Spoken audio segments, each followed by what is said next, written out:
শ্রী শ্রী চৈতন্য চরিতামৃত আদি লীলা অষ্টম পরিচ্ছেদে আমরা আলোচনা করছি। চৈতন্য মহাপ্রভু নিত্যানন্দ প্রভুর যদি জীবনটা আমরা আলোচনা করি অথবা তাদের নাম স্মরণ করি, কীর্তন করি, সঙ্গে সঙ্গে মহাপ্রভু তিনি ঔদার্য রসময় বিগ্রহ, আমাদের দোষ ত্রুটি অপরাধ গণনা না করিয়া সঙ্গে সঙ্গে তিনি আমাদের প্রেম প্রদান করেন। সেই জন্য চৈতন্য মঙ্গল শুনে যদি পাষণ্ডী যাবন, সেহ মহাবৈষ্ণব হয় ততক্ষণ। কত বড় কথা! চৈতন্য ভাগবত, চৈতন্য মঙ্গল চৈতন্য ভাগবত, চৈতন্য ভাগবত যারা পাঠ করবেন তারা পাষণ্ডী হলেও, জবন হলেও, মুসলমান হলেও, নিকৃষ্ট হলেও, পাপী হলেও তৎক্ষণাৎ তিনি সেই বৈষ্ণব হয়ে যাবেন, ততক্ষণ বৈষ্ণব হবেন। এত যে মহাপ্রভুর তার যে উদার, তার অলৌকিক কৃপা, যদি এটা যদি আমরা জেনে যদি পাঠ না করি, শ্রবণ না করি, তাহলে দোষটা কার? হরে কৃষ্ণ। সেজন্য কি করতে হবে? নিত্য পাঠ করো। চৈতন্য নিতাইর জাতি জানিয়ে মহিমা, ওরে মূঢ়লোক শুনো চৈতন্য মঙ্গল, চৈতন্য মহিমা জাতি জানিবে সকল। মহাপ্রভুর মহিমাটা পুরো চৈতন্য ভাগবতের মধ্যে তিনি লিখেছেন বৃন্দাবন দাস ঠাকুর। কৃষ্ণ লীলা ভাগবতী কহি বেদ ব্যাস, চৈতন্য লীলার ব্যাস বৃন্দাবন দাস। কৃষ্ণলীলা ব্যাসদেব তিনি শ্রীমৎ ভাগবত মহাপুরাণে সুন্দর করিয়া লিখেছেন। সেই রকম চৈতন্য লীলাটা বৃন্দাবন দাস ঠাকুর তিনি ব্যাস রূপ, তিনি ব্যাসই বৃন্দাবন দাস ঠাকুর রূপে আবির্ভূত হয়েছেন। সেই মহাপুরুষ আমাদের কলিহত জীবকে উদ্ধার করিবার জন্য চৈতন্য ভাগবত রূপ গ্রন্থটা আমাদের প্রদান করেছেন। বৃন্দাবন দাস কইল চৈতন্য মঙ্গল, যাহার শ্রবণে নাসে সর্ব অমঙ্গল। বৃন্দাবন ঠাকুর তার যে রচিত চৈতন্য ভাগবতের নাম প্রথম চৈতন্য মঙ্গল বলে লিখেছেন। তারপরে তার মায়ের আজ্ঞাতে তিনি চৈতন্য ভাগবত বলিয়া গ্রন্থের নামটা পরিবর্তন করলেন। সেই জন্য চৈতন্য চরিতামৃতে যখন যখন চৈতন্য মঙ্গল লেখা থাকে তখন চৈতন্য ভাগবতই বুঝতে হবে। যাহার শ্রবণে নাসে সর্ব অমঙ্গল, সেই ভাগবতটা শুনলে, চৈতন্য ভাগবত শুনলে সর্ব অমঙ্গল সব দূরীভূত হয়ে যায়। অমঙ্গলটা কিসে যাবে আমরা খুঁজে পাই না, আর অমঙ্গল দূর করতে গেলে আর অমঙ্গল বাড়ছে। কিন্তু চৈতন্য ভাগবত শ্রবণ করলে, পাঠ করলে সমস্ত অমঙ্গল దూరిపోత হয়ে যাবে। కాబట్టి ఇక్కడ చైతన్య చరితామృతము ఆది 8వ పరిచ్ఛేదములో నిత్యానందపురు మహాప్రభువుల యొక్క ఔదార్యము, వాళ్ళు ఎంత కృపాన్వితులై ఈ లోకములో అవతరించి మనబోటి కలిహత జీవులకి అసలు మనం సేవన చేయం కూడా చేయం। సోంబేరులు রাজুগারু একটা রাজা কি করেছে, তার রাজ্যে একটা এই কথা বলে না, ঢাক দোল পিটিয়ে বলেছে, আরে যত কুড়ে আলস তোমাদের একটা আশ্রম তৈরি, তোমার ছেড়ে আসো। হ্যাঁ, তোমরা কাজ থাকো, তোমার কাজ ঘুমাবে, দুটো কাজের মধ্যে দুই। হ্যাঁ, এই দুটোর জন্য সব ব্যবস্থা করে দিয়েছে। আর বেটারা এই রাজের সুযোগটা দেখে ভালো লোকটাও, যারা ভালো তারাও কাজ বন্ধ করে ওখানে ঢুকে পড়ছে। এ মহা মুশকিল তো। আমি একটা করতে গেলাম আর একটা হয়ে যাচ্ছে, লোক ভিড় হয়ে যাচ্ছে, কি তত এত লোকের বসে বসে খাওয়াবো কি করি? সঙ্গে সঙ্গে সত্যি সত্যি যারা আলস আর যারা কুড়ে তাদের পরীক্ষা করতে হবে ভালো করে, ছেলে নিয়ে তারপরে যে খাঁটি আলসি লোক তাদের জন্য বাস রাতারাতি আগুন লাগিয়ে দিল আশ্রমে, ঘরটা আগুন লাগিয়ে দিল, সব চলে যাচ্ছে। তার মধ্যে মাত্র খাঁটি দুজন আছে, শুয়ে আছে, উঠছে না। দাদা আগুন লেগে গেছে রে। তখন বলছে আরে এই পিসু ফিরে সেই রকম ও তো ফিরে এটাও তো পিসু এত আলসি, সেই রকম তাতে করো আলসি আমরা। বলছে বৈষ্ণবগণ এসে বলছে তোমার হয়ে গেছে সময় আর নাই রে, কখন এই শরীর রোগ ধরবে বোঝা যাচ্ছে না। উই পোকা যখন ধরে ফেললে বাইরে ভালো লাগে, কিন্তু হাত দিলে সব দেখা যায়। কাঠগুলো ওইরকম অবস্থা হয়েছে আমাদের রান্নাঘরে, কাঠগুলো ভেতর থেকে সব উই পোকা খেয়ে নিয়েছে, ইঁদুর গর্ত নিয়েছে, আর সাবল দিয়ে ঢং নিয়েছে খালি। কাঠগুলো ওই রকম অবস্থা, আমাদের সব কাঠগুলো সব গ্রাস হয়ে গেছে। এরকম কলিহতে উদ্ধার করবার জন্য মহাপ্রভু তিনি তার জীবন চরিত্র দান করলেন। সেইটাও যদি আমরা শ্রবণ না করি তার কি করবে? কেউ ఉద్ధార করতে పారবে না. అంటే మనందరం కలియుగంలో అవసరం ఇన్ని ఇచ్చినా కూడా మనం కృష్ణనామం చెప్పమని చెయ్యం. చక్కగా చైతన్య భాగవతం చెరుడు రాసి ఇస్తే కష్టపడి చదవమంటే చదవరు. చదివితే అందులో ఎంత ఆదరణ ఉందని తెలుస్తుంది. అది చైతన్య భాగవతం మన యొక్క ఉద్ధార కోసం అని చెప్పి, ఎందుకంటే కృష్ణ వేదవ్యాసులు భాగవతం రాసే సంస్కృత శ్లోకాల్లో చూస్తే భయం వేస్తూ ఉంటుంది. పెద్ద పెద్ద పుస్తకాలు, దాన్ని చక్కగా ఉచ్చరించాలి, చాలా కష్టం. అయినా కూడా తెలుగు అనువాదం చేసి పెట్టడం చదువుకోండి అని చెప్పి నాకు అర్థం అవ్వదండి. ఈ న్యూస్ పేపర్లోనే అర్థం అవుతూ ఉంటాయి. సీరియల్ 3 రోజులు చూడకపోయినా కూడా 3 తర్వాత చూస్తే అందులో వాళ్ళ కనెక్షన్ తెలిసిపోతుంది, పసిగట్టేస్తారు. కానీ ఇవి తెలియవిట. హిందీలో చూస్తూ ఉంటారు తెలుగు వాళ్ళు, కానీ చక్కగా తెలుగు రాసినా కూడా అర్థం అవుతాట. ఇంతకన్నా ఇంకా మరి మనం ఇంకేం చెప్తాం చెప్పండి. తాడి చెట్టు ఎక్కించాలంటే ఎంతవరకు బయటపడి తోస్తారట, కొంచెం తడతాడు ఎక్కాలి. ఆ విధంగానే మేము గ్రంథాలు పూర్తి చేస్తూ ఉంటాం. కొంతవరకే మనం చదువుకోకపోతే ఎలాగా? ఎందుకు కూడా ఈ విషయం చెప్తున్నామంటే, చైతన్య మహాప్రభు యొక్క అపారమైనటువంటి ఆ దయ కరుణ ఆయన కథల్లో పెట్టారట. వింటే చాలు ఆ లోపల వెళ్ళిపోయి పనిచేస్తాం. మొత్తం అంతా కూడా కొత్తగా వచ్చాయి, ఆపరేషన్ చేయక్కర్లే, ఏదో చిన్న రే పెడతారట. ఆ కిరణం లోపలికి వెళ్ళిపోయి మొత్తం తీసి బయటకు వచ్చేస్తుంది. ఆ విధంగా మనకి ఎంతటి చక్కటి ఉపాయం ఇచ్చారు. వింటే చాలు లోపలికి వెళ్ళిపోయి మొత్తం అవిజంతా కూడా బయలు తాగేస్తుంది. అంతటి ఉత్తమైనటువంటి మనం ఇచ్చినా కూడా మనం దానికని వినియోగించకపోయినట్లయితే ఏమిటిట, రాజుగారు ఆయన కొంచెం హృదయం కరిగిందిట. అనుకున్నట్ట, మా రాజ్యంలో ఎవరైతే అలసులు, మందబుద్ధులు, సోంబేరులు ఉన్నారో, సోమరిపోతులు, సోంబేరి తమిళ కదా, వీళ్ళందరినీ కూడా పిలిచి వాడు పాపం జీవనోపాధి ఇస్తాం, అందరూ చక్కగా క్షేమంగా ఉన్నారు కాబట్టి ఆయన రామచంద్రమూర్తి కన్నా ఇంకా ఉదారుడు. సరే అని చెప్పి పెద్ద మఠం కట్టించారట. ఆశ్రమము సోంబేరుడు ఆశ్రమం, సోమరిపోతుల ఆశ్రమం పెట్టారు పేరు. మొదలు చక్కగా దండోర వేయించారట. అందరూ ఆడరాధ మొదలు పెట్టారు.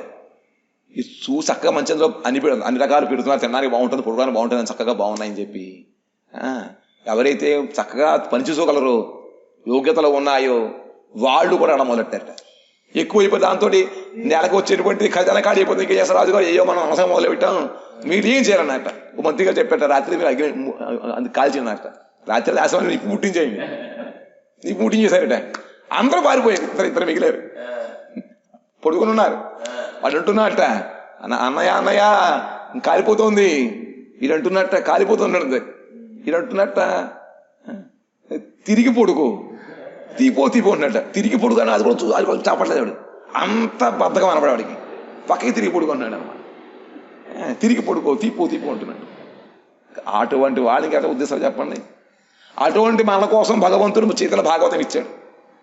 అది వింటే చాలుట, లోపల అన్ని అమంగళములు అంటే మన యొక్క ఏమంటారు, ఉన్నతికి అడ్డు కలిగేటువంటి కూడా అమంగళాలే. మన యొక్క సాధన భజనలో ఉన్నతి, దానికి అడ్డు కలిగేటువంటి అనర్థములు ఇంక ఇన్ని రకాలు ఉన్నాయి. కామ, క్రోధ, లోభ, మోహం, ఇన్ని రకాలు ఉన్నాయి. అవన్నీ కూడా అమంగళాలు. అవన్నీ కూడా పోతాయిట వింటే చాలు.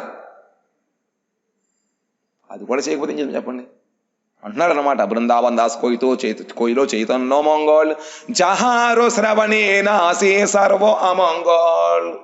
ఎవరి యొక్క కథను విన్నట్లయితే అన్ని అమంగములు నాశనం అయిపోతాయో అటువంటి చైతన్య మహాప్రభు యొక్క చక్కటి చరిత్రని మీరు వినండి.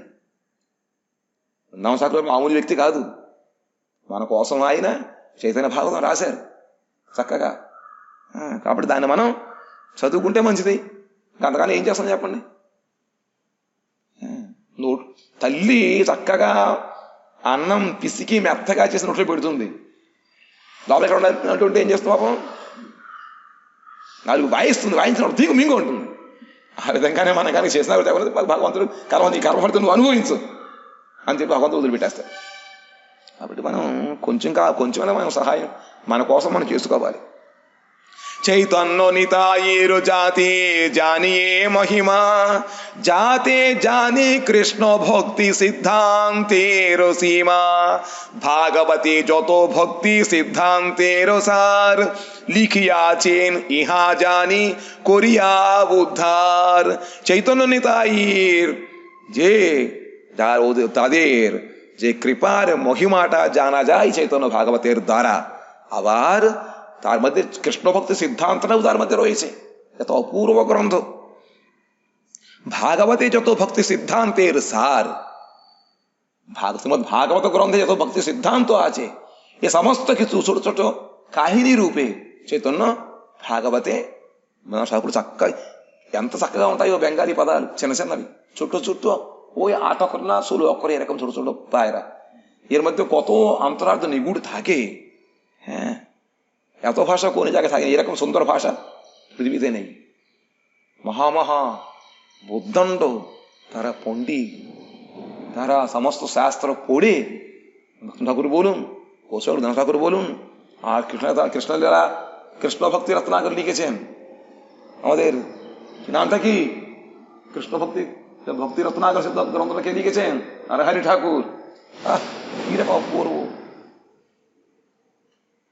ছোট ছোট পায়ের মধ্যে এত সিদ্ধান্ত থাকে, এত সার, এত চরিত্র থাকে। হ্যাঁ, ভাগবতে যত ভক্তি সিদ্ধান্তের সার, লিখিয়াছেন ইহা জানি করিয়া উদ্ধার। পড়লে মঙ্গল হবে বলে তারা সমস্ত গ্রন্থ সারটা আমাদের লিখে দিয়েছে সহজ ভাবে। চৈতন্য মঙ্গল শুনে যদি পাষণ্ডী যবন, সেহ মহা বৈষ্ণব হয় ততক্ষণ। চৈতন্য ভাগবত অপূর্ব গ্রন্থ যদি পাষণ্ডী যবন, কোনো কর্মে লাগে না, কোনো পুণ্য নেই, কিছু জানে না, সেই রকম মূর্খ লোক পর্যন্ত ওইটা যদি পাঠ করে শ্রবণ করে, তার সঙ্গে সঙ্গে কৃষ্ণ ভক্তি, যে কালকে আলোচনা করা হয়েছে, কৃষ্ণ ভক্তি কি করে পাওয়া যাবে? কোটি মহামুনি সদাচার সম্পন্ন লোক, সবাই সদাচার সম্পন্ন হলে কাদের তাদের মধ্যে আবার ঐহিক আনুষ্মিক যে সুখবাঞ্ছা, তার মধ্যে আবার যে সংসার থেকে রেহাই পাওয়ার জন্য মুক্তি বাঞ্ছা, বৈকুণ্ঠবাসীর বাঞ্ছা, তার মধ্যে আবার দুর্লভ এক কৃষ্ণ ভক্ত, সেই কৃষ্ণ ভক্ত মধ্যে আবার দুর্লভ গৌরের ভক্ত। হাতে দিবেন তো এই কথাটা। মানে গৌরের ভক্তরা এত বিরল। হ্যাঁ, చైతన్య మంగళ যারা పాషణ పర్యంత শুনে তারা మహావైష్ణవ হয়ে যাবে। ఇంకేం చెప్తున్నారట? చైతన్య నిత్యానందముల యొక్క మహత్యం మనం తెలుసుకోవాలి అంటే చైతన్య భాగవతాన్ని మనం చదువుకోవాలి. ఇంకా బృందావశాఖుల వారు సమస్త శ్రీమద్ భాగవత గ్రంథములో ఎన్ని భక్తి సిద్ధాంతములు ఉన్నాయో అదంతా కూడా సారాన్ని చక్కగా ఆయన చక్కగా రంగరించి బెంగాలీ శ్లోకాల్లో పెట్టి అందులో ఆయన రాశారు. చిన్న చిన్న పద్యాలవి, లైన్లు 2 లైన్లు ఉంటాయి, కానీ అందులో ఎంతో గొప్ప మహిమ సారం ఉంటుందన్నమాట. అంతటి సరళమైనటువంటి భాష బెంగాలీ భాష, దాంట్లో అంత మహత్యం ఉంది. తుణకుల వారు పాటలు చూడండి, తుణకుల పాటలు చూడండి, ఇవి కానీ భద్రతా గ్రంథం కానీ 2 లైన్లో మొత్తం ఎంతో అంతో సారం ఉంటుందన్నమాట. ఆ విధముగా మనకి చిన్న విటమిన్ క్యాప్సిల్స్ ఉంటాయి సార్, ఆ విధంగా పెట్టి ఇచ్చారు. మరి మింగపోతే మనదే కదా తప్పు, ఏం చేస్తాం? చైతన్య భాగవతాన్ని యవనులు, పాషండులు, పామరులు, పుణ్యము లేని వాళ్ళు చదివినా కూడా వెంటనే వాళ్ళ హృదయంలో భగవద్భక్తి వచ్చేస్తుంది. అంతటి గొప్పది.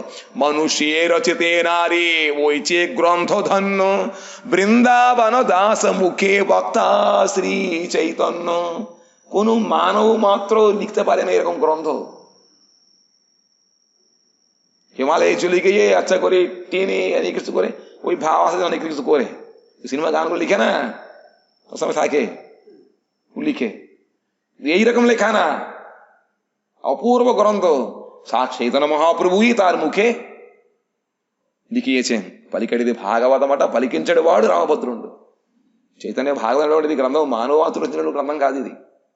ఇవన్నీ కూడా ఆ మహాత్ములు భగవంతుడు పంపగా వచ్చినటువంటి వాళ్ళు మన కోసం రచించారు.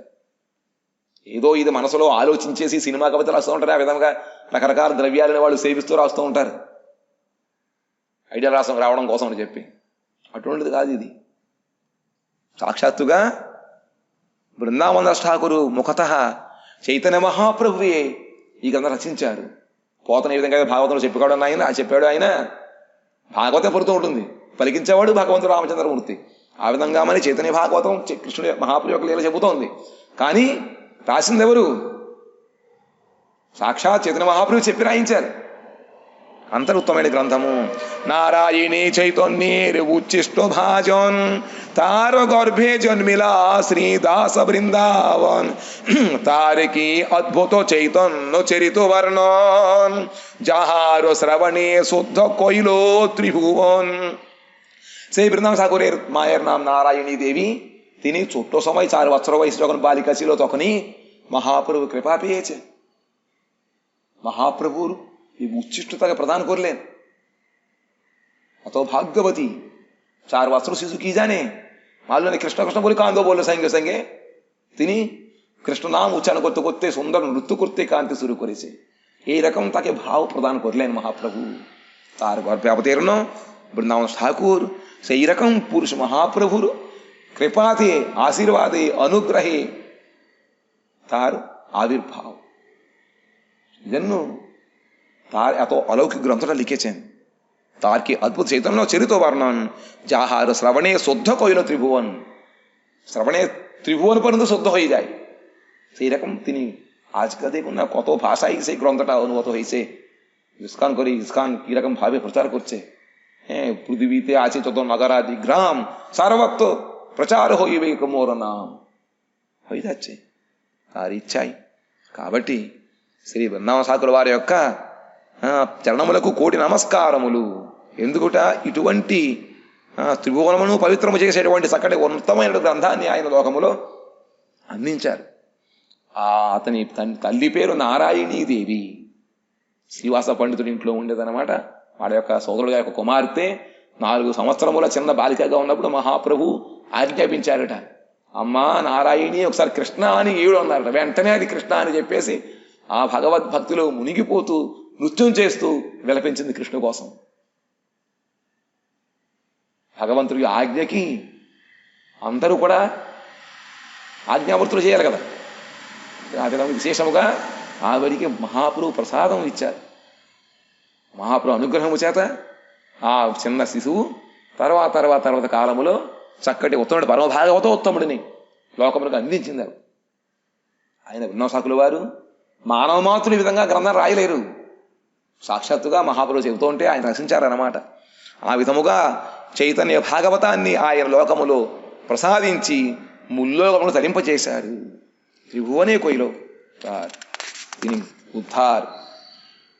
আতএব ভজো লোক চৈতন্য নিত্যানন্দ খণ্ডিবে সংসার দুঃখ পাবে প্রেমানন্দ। বৃন্দাবন দাস কইল চৈতন্য মঙ্গল তাহাতে চৈতন্য লীলা বর্ণিল সকল। সেই কারণে হে লোক তোমরা সবাই চৈতন্য নিত্যানন্দকে ভজনা করো। হে লোক করলে কি হবে? খণ্ডিবে সংসার দুঃখ সব দূরীভূত হয়ে যাবে, পাবে প্রেমানন্দ। দুটোই, একটা যাবে আর একটা আসবে। কোনটা যাবে? সংসার দুঃখ যারা সব চলে যাবে। আসবে কি? প্রেমের আনন্দ আসবে। প্রেমানন্দ নিতাই গৌর প্রেমানন্দে হরি হরি বল। বৃন্দাবন দাস কইল চৈতন্য মঙ্গল। চৈতন্য মঙ্গল নাম গ্রন্থ চৈতন্য ভাগবত লিখলেন। ওর মধ্যে চৈতন্য মহাপ্রভু লীলা সবকিছু বর্ণনা করলেন। সূত্র করি সবলীলা করিল গ্রন্থন পাঁচে বিস্তারিয়া তাহার কইল বিবরণ। সূত্র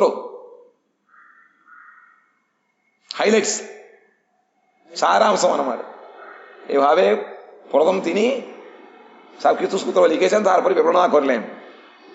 চৈতন্য চন্দ্রের লীলা অনন্ত অপার বর্ণিতে বর্ণিতে গ্রন্থ হইল বিস্তার। মহাপ্রভু লীলাটা অনন্ত আর অপার। সেই কথা বলতে বলতে লিখতে লিখতে গিয়ে গ্রন্থটা খুব বড় হয়ে যাচ্ছে। সেই জন্য তিনি কম করে লিখলেন।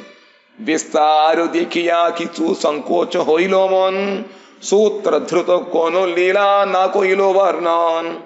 সেই গাতে গাতে গাতে গাতে মালা যখন বড় হয়ে যায় আর গাছ বেলা পাশে ফুল থেকে যায়, সেই জন্য সেই রকম তিনি লিখতে লিখতে গ্রন্থ বড় হয়েছে বলে কিছু কিছু সূত্র রূপে লিখেছেন, কিছু বিস্তার রূপে কোনো কোনো বর্ণনা করেন নাই। সেইগুলো চৈতন্য চরিতামৃত রূপ মধ্যে কবিরাজ গোস্বামী বিপুল ভাবে তিনি প্রকাশ করলেন। মহাপ্রভুর চরিত্রটা ভালো করে জানতে গেলে, কৃপা পেতে গেলে চৈতন্য ভাগবত, চৈতন্য চরিতামৃত দুটোই গ্রন্থ পড়ে আর কিচ্ছু লাগবে না। এই দুটোই বাস থাকলে হবে, আর কিচ্ছు লাগবে না। ఆ విధంగా బొన్నాసాగరుడు చైతన్య భాగవతాన్ని రచించారు. అందులో చైతన్య మహాప్రభు యొక్క లీలలన్నీ కూడా చక్కగా ఒక మాల కనుక కూర్చుంటే ఏ విధంగా చక్కగా రకరకముల మా పువ్వులు పెట్టి మనం కూర్చున్నామో ఆ విధముగా మహాప్రభు యొక్క లీలలన్నీ కూడా ఆయన ఈ చైతన్య భాగవతములు చక్కగా వ్రాశారు. రాస్తూ ఉంటే వర్ణిస్తూ ఉంటే ఇంకా ఎన్నో వచ్చేస్తున్నాయి అన్నమాట. ఎందుకంటే చైతన్య మహాప్రభు యొక్క లీలల అపారము. గంపిడి పూలు ఇచ్చారు, కృష్ణుడు మాల కోసమన్నారు. ఆ కృష్ణుడి మెడలో ఎంత మాల సరిపోతుందో అంతకథ కూర్చుతాను. ఆ విధంగా పుస్తకములో మనం ఎక్కువ పెద్ద పుస్తకం కాకుండా మరి ఒక సైజ్ అయిన పుస్తకాన్ని రాయడం కోసం ఆయన ప్రారంభించి రాస్తున్నారు. ఇంకా పెరిగిపోతూ ఉంటే అవన్నీ కూడా పక్కనే సూత్రముగా అనమాట, కొద్ది మచ్చుకు ఒక పువ్వు పెడుతూ ఉండడం మాలలో. ఆ విధంగా పెట్టి రాశారనమాట. విస్తార దేఖియా సంకోచ హోయిలా నిత్యానంద లీలా వర్ణనే హోయిలో ఆవేశ చైతన్యేర శేష লীলা রহিলো অবশেষ। এভাবে বর্ণনা করতে তার গুরুদেব শ্রী নিত্যানন্দ প্রভুর যখন মহিমা বর্ণনা করতে লাগলেন, তো আর একবারে আনন্দটা ফুটে উঠেছে। সেই জন্য প্রেমাপ্রতি নিত্যানন্দ প্রভু লীলা খুব বিস্তার করে বর্ণনা করতে গ্রন্থ বড় হয়ে যাচ্ছে। চৈতন্য মহাপ্রভু লীলাটা సంకోచ করে দিলেন। ఆ విధంగా చైతన్య మహాప్రభు యొక్క లీల రాస్తున్నప్పుడు, నిత్యానందపుడు వర్ణన చేస్తున్నప్పుడు ఆయనకి నిత్యానందపుడు యొక్క శిష్యుడు కాబట్టి, నిత్యానంద ప్రాణధనము కాబట్టి రాస్తూ ఉంటే ఆ నిత్యానంద ప్రభు యొక్క లీల రాసేటప్పుడు ఆయన ఆనందంతో విస్తారంగా రాశాడు అనమాట. వర్ణన చేసేటప్పటికి ఇంకా సమయం మిగలేదు, పేజీలు అయిపోతున్నాయి. అందుకని చెప్పి ఆయన మహాప్రభు లీల తక్కువగా రాశారనమాట. చైతన్య శేషు లీల, చైతన్య మహాప్రభు యొక్క శ్రేష్ఠ లీల అంటే సన్యాసం తీసుకున్న తర్వాత ఆయన ఏ విధంగా ప్రపంచంలో ఈ భారతదేశంలో ఆయన పరిభ్రమించారో ఆ లీలన్నీ కూడా ఆయన రాయలేదు. সেই সব লীলার শুনিতে বিবরণ বৃন্দাবনবাসী ভক্তের উৎকণ্ঠিত মন। বৃন্দাবনে কল্পদ্রুমে সুবর্ণ সদন মহাযোগ পীঠ তাহা রত্ন সিংহাসন। তাতে বসি আছে সদা ব্রজেন্দ্র নন্দন শ্রী গোবিন্দ দেব নাম সাক্ষাৎ মদন। আর বৈষ্ণবগণ, সাধুগণ, বৃন্দাবনবাসীগণ তারা যে মহাপ্রভুর শেষ লীলা তারা শোনার জন্য উৎকণ্ঠিত হয়ে তারা আমাকে বললেন, সেই বৃন্দাবনটা কি রকম? কল্পদ্রুমে সুবর্ণ সিংহ দিব্য বৃন্দারণ্য কল্পদ্রুমাদ শ্রীমদ রত্নাগার সিংহাসনস্থ শ্রী শ্রী রাধা শ্রীল গোবিন্দ দেব প্রেষ্টালিভি সেব্যমানৌ স্মরামি। বৃন্দাবনে সেই কল্পদ্রুমের তলায় সেই দিব্য রত্ন সিংহাসনের মধ্যে ভগবান সাক্ষাৎ ব্রজেন্দ্রনন্দন, তিনি সাক্ষাৎ মদন রূপে গোবিন্দ বসে আছেন। সেটা কোন জায়গায়? কুঞ্জদেব মন্দির বৃন্দাবনে, রঙ্গনাথ মন্দিরের সামনে, যোগমায়া মন্দিরের পাশে, তাই তো ওখানে প্রকট হয়েছে। ওইটাই দিব্য যোগপীঠ বলা হয়, দিব্য যোগপীঠ। ওই জায়গায় বসে আছেন। রাজ সেবা হয় কা সাক্ষাৎ তার সুন্দর, কত সুন্দর ঠাকুর, সৌন্দর রাজন, সৌন্দর হলো রাজা అనమాట ఆయన। হ্যাঁ, সে বুঝে লেগেছে ఆయన। সেই রাজ সেবা হয় তাহা বিচিত্র প্রকার দিব্য সামগ্রী দিব্য বস্ত্র অলঙ্কার। সাক্ষাৎ রাজার মতো সেবা, রাজার মতোই রাজা তো তিনি, ব্রজেন্দ্রনন্দন নন্দ বাবার ছেলে যুবরাজ, তার ওই রকম সেবা হয়, সুন্দর সুন্দর দিব্য সামগ্রী আর দিব্য বস্ত্র অলঙ্কার, দিব্য মাল্যাম্বরধরম দিব্য গন্ধানুলেপনম, সবকিছু দিব্য। সহস্র সেবক সেবা করে অনুক্ষণ, হাজার হাজার সেবকগণ তারা অনুক্ষণ সেবা করেন। সহস্র বদনে সেবা না যায় বর্ণন, হাজার মুখেও সেই সেবার পরিপাল্য বর্ণনা করা যায় না। সেবার অধ্যক্ষ শ্রী পণ্ডিত হরিদাস, তার যশ গুণ সর্বজগতে প্রকাশ। सुशील सहिष्णु शांत वदान गंभीर मधुर वचन मधुर चेष्टा महाधीर सवार सम्मान कर्ता करेन सवार हित कौटिल्य मात्सर्य हिंसा शून्य तारचित कृष्णेर से साधारण सद्गुणे सद्गुण 50 সে সব গুণের তার শরীরে নিবাস। এইভাবে সেই দিব্য সেবাটা করছেন শ্রী হরিদাস বলে একজন সেবক পণ্ডিত হরিদাস। তার যশ গুণ সর্বজগতে প্রকাশ, তার কীর্তি তার গুণ তার যশটা সবজায় প্রকাশ। তিনি সুশীল সুন্দর চরিত্রবান সহিষ্ণু সবার হিত কামনা করেন, শান্ত বদান্য আর গম্ভীর মিষ্ট বচন করেন, আর মধুর চেষ্টা আর মহাধীর চঞ্চল না, মহাধীর স্থির হয়ে সুন্দর করে কুড়েনও। আবার তোমাদের দুই রকম, তাদের করতে বলে একবারে এক্সপ্রেস ফাস্ট হয়ে বোঝাবে, আর আসিতে করবে না একবারে ওই রকম না, অত দেবীও করতে হবে না, অত তাড়াতাড়ি করতে হবে না, ধীর স্থির ভাবে সুন্দর করে আদরের সহিত করা। এইরকম সমস্ত লক্ষণগুলো তার মধ্যে হচ্ছে। মহাধীর তিনি সবার সম্মান, সবাইকে সম্মান করেন আর করেন সবার হিতকামনা করেন। তার মধ্যে কুটিলতা মাৎসর্য হিংসা এরকম দুর্গুণ কিছু নেই। কৃষ্ণের যে সাধারণ গুণ আছে 50, কৃষ্ণের গুণগুলি মনে আছে? কৃষ্ণের গুণগুলি কটা? 64 প্রকার গুণ আছে না, চলে পুস্তকম। তার মধ্যে 50 গুণ সাধারণ গুণ, সমস্ত জীবের মধ্যে বিন্দু বিন্দু রূপে আছে।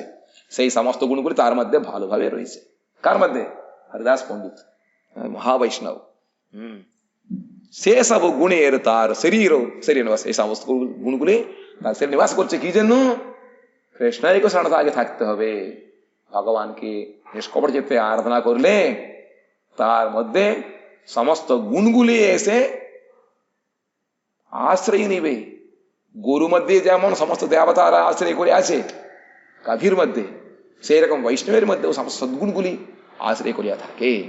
కాబట్టి ఆయన ఆ నిత్యానందులు ఇలా వర్ణిస్తుంటే బృందావన ఠాకూర్ వారికి ఇంకా ఆయన హృదయం ఉండబడలేక చాలా విస్తారంగా వర్ణించారనమాట.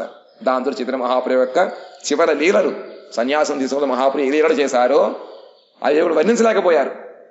ఆ లీలలని చెప్పి వినాలని చెప్పి ఎంతో ఉత్కంఠ చిత్తులై బృందావన వాసులందరూ కూడా ఈయన్ని అడిగారట, కవిరాజ గోస్వామి వారిని. ఆ బృందావనంలో సాక్షాత్ మహాప్రభువే చైతన్య కృష్ణుడు బ్రజేంద్రుడు గోవిందుడుగా ఆ మహాయోగ పీఠములు ఆయన చక్కగా విరాజులుతూ ఉంటాడట.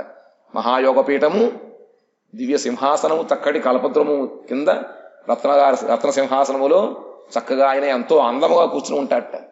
మహారాజు సేవలు జరుగుతుంటాయి ఆయనకి, రాజ్య సేవలు. ఆయనకి సమర్పించేటువంటి పదార్థములకు ఆయన సేవకు అందరూ కూడా సుందరములు, దివ్యములు. దివ్యమాల్యాంబరధరం, దివ్య గంధాలు అన్నీ కూడా దివ్యమైనటువంటివి. ఆ వస్తువుల ద్వారా వేలాది సేవకులు సేవ చేస్తూ ఉంటారట. చక్కగా భగవంతుడు ఆయన కూర్చున్నాడు. ఆయన యొక్క సేవకులలో ప్రధాన సేవకుడు హరిదాస పండితుడు. ఆయన యొక్క చరిత్ర ఎంతో అందముగా ఉందిట. చక్కటి చరిత్ర, చక్కటి గుణములు. భగవంతుల్లో సామాన్య గుణములు ఏవైతే 50 చెబుతూ ఉంటారో ఆ 50 గుణములు కూడా ఈయనలో సమస్త జీవుల్లో ఉంటాయి బిందు బిందు పరిమాణంలో. కానీ ఈయనలో ఇంకా అధికముగా ఉన్నాయన్నమాట. చక్కటి ఆయన సుశీలుడు, సహిష్ణువు, శాంత స్వభావుడు, వదాన్యుడు, గంభీర స్వభావం కలిగిన వాడు, చక్కగా తీయగా మాట్లాడేవాడు, చక్కటి మధుర చేష్ట పనులు కూడా ఎంతో మధురంగా ఉంటాయిట. ఇంకా మహాధీరుడు. ఎటువంటి వడదొడుకులు లేకుండా చక్కగా సమానంగా స్థితప్రజ్ఞస్యక భాష స్థితప్రజ్ఞ ఆ విధంగా ఉంటాడు ఆయన. అందరికీ సన్మానం చేస్తూ ఉంటాడట. తగిన గౌరవం అందరినీ పిలిచేసి చేయడానే కాదు, ఎవరు తగిన గౌరవం వాళ్ళకి ఇస్తూ ఉంటాడు అనమాట. ఎవరిని కించవచ్చుకుంటాడు. ఆయనలో కుటిరత్వం కానీ, మాత్సర్యం కానీ, హింస కానీ, ద్వేషం కానీ ఏమీ లేవన్నమాట. భగవంతుడు చెప్పిన గుణములు 50 గుణములు కూడా ఈయనలో చక్కగా ఉన్నాయి. యస్యాస్తి భక్తిర్భగవత్య కించన సర్వై గుణై సత్ర సమాసతే సురా హరావభక్తస్య కుతో మహద్గుణ మనోరథేనా సది ధావతో బహి. యస్యాస్తి భక్తి భగవత్ అకించన.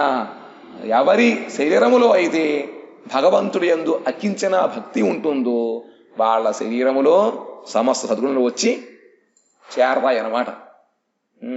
ధేను చక్కగా ఆవులు ఏ విధంగా సర్వదేవతలు ఆశ్రయించి ఉంటారో ఆవుని, ఆ విధముగా వైష్ణవుని సర్వ సద్గుణములు ఆశ్రయించి ఉంటాయి. కాబట్టి ముందు వైష్ణవత్వం ఉండాలి. వైష్ణవత్వం అంటే భగవంతుడిని నిష్కపటముగా శరణాగతి పొంది ఉండాలి. కృష్ణైక శరణాగతి, కృష్ణుడే నాకు ఆశ్రయించేటువంటి ఒక మనకి ఆ శరణాగతి ఉన్నట్లయితే మనలో ఎటువంటి దుర్గుణులున్నా, ఎంత మనం పామరులమైనా క్రమక్రమముగా ఆ భగవత్ సేవ చేస్తున్నట్లయితే నిష్కపటముగా మనలో అన్ని మంచి గుణములు వచ్చి చేరతాయి. యస్య అస్తి భగవద్భక్తి అకించన సర్వై గుణై తత్ర సమాసతే సురాహ. దేవతలందరూ కూడా అటువంటి వ్యక్తిలో వాళ్ళు మంచి గుణములతో వచ్చి కూర్చుంటారట. ఎవరి శరీరములో, ఎవరిలో అయితే భగవంతుడందు అకించన భక్తి ఉందో, భగవాনের প্রতি যাদের অকিঞ্চনা ভক্তি আছে, কৃষ্ণকে শরণাগতি আছে, তাদের শরীরে সমস্ত গুণগুলি এসে থাকে। এজন্য গুণ সঞ্চয় করা থেকে আগে আমি ভগবানকে আত্মসমর্পণ করি, মনকে ভগবানকে সমর্পণ করি, তবে সমস্ত গুণগুলি আসবে, তাই না? হরি বল।